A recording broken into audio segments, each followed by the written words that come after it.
I have the honor and pleasure of having my dear friend and colleague, Dr. Jaishree Sharad, on the channel.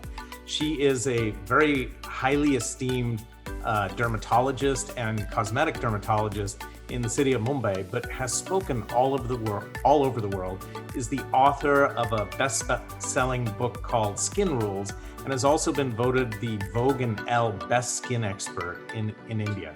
What is acne? So, in very simple terms, people call them pimples or zits or blackheads, whiteheads.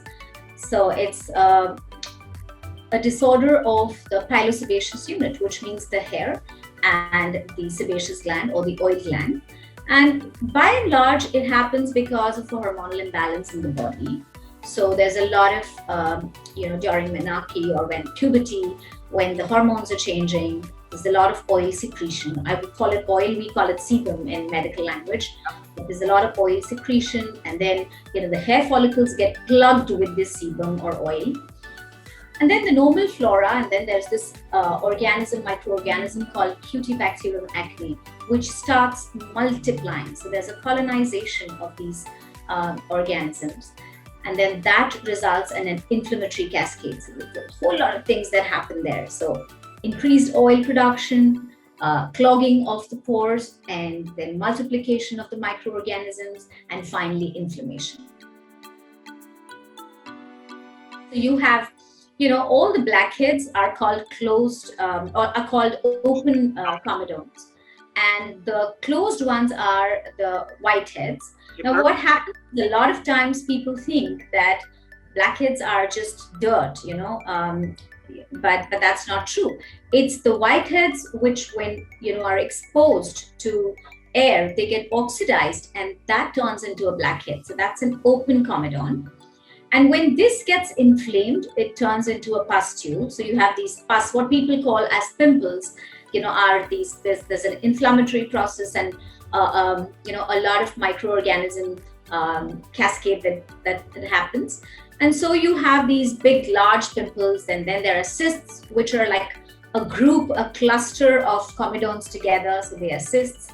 And then there are nodules, which are seen as bumps beneath the skin. So they're not really seen on the surface. They don't open on the surface, but they are beneath the surface. They're seen like these bumps on the skin. So these are the various varieties. And another thing is that, you can see acne not just on the face, but you also see them on the body. Are there other categories of folks who get it? Absolutely. A lot of times there are females and males also who are 40, 45, and they come and they say, oh my God, we never had acne in our teenage, and why is it happening now? So acne is basically because of all the hormonal changes in the body. Then, of course, teenagers get it. It can happen, it can get aggravated due to stress. So you know how the cortisol hormone will increase if you have stress, and then that will send signals to the sebaceous gland, and you have more oil production. And you have a presentation tomorrow and like, oh my God, I shouldn't get a pimple today, and bang on, you'll get one today because you've stressed so much about it. So stress is another major factor. Sometimes it is all the products that you use. So if you're using a lot of oil on your scalp and you sleep at night, the oil could probably trickle and you can have hairline acne. You can even have acne on your back. Sometimes it could be your creams. If you're using, these days there are a lot of these essential oils, and there are a lot of creams which are really heavy, and there are water and oil emulsions. So they will clog your pores, and not allow the natural process of the sebum or the oil to just come out. So clogging will again cause acne. So you've got to be very careful with the kind of creams and the products that you use. Sometimes it's your cosmetics. So, females use a lot of foundation and, concealers. I know guys also use it these days. And with all the Zoom and the Netflix, etc., all the makeup that goes in can clog your pores.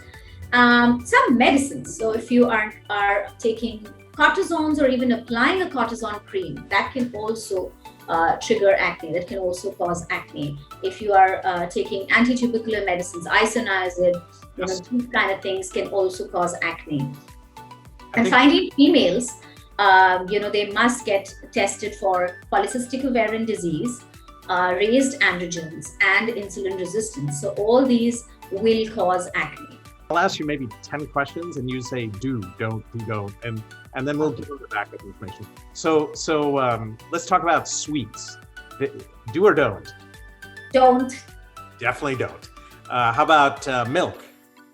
Definitely don't. Definitely. Okay. And what about long hair and dandruff?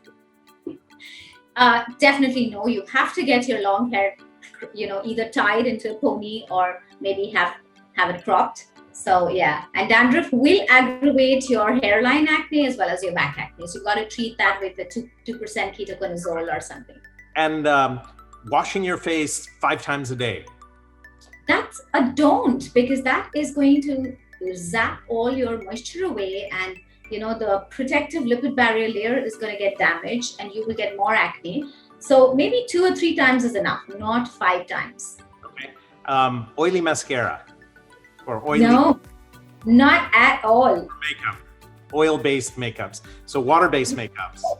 Water-based is great. Definitely. All right. And sunscreen. Water-based or gel-based sunscreens. Okay, great. Yeah, Oil so massages on the back. Definitely don't, because then you're going to clog the pores and have those big boils and acne on your back. Okay, I've got a great one. Facials? No. Wow, so that, I don't know how that one will go down, but is there any facial that's safe?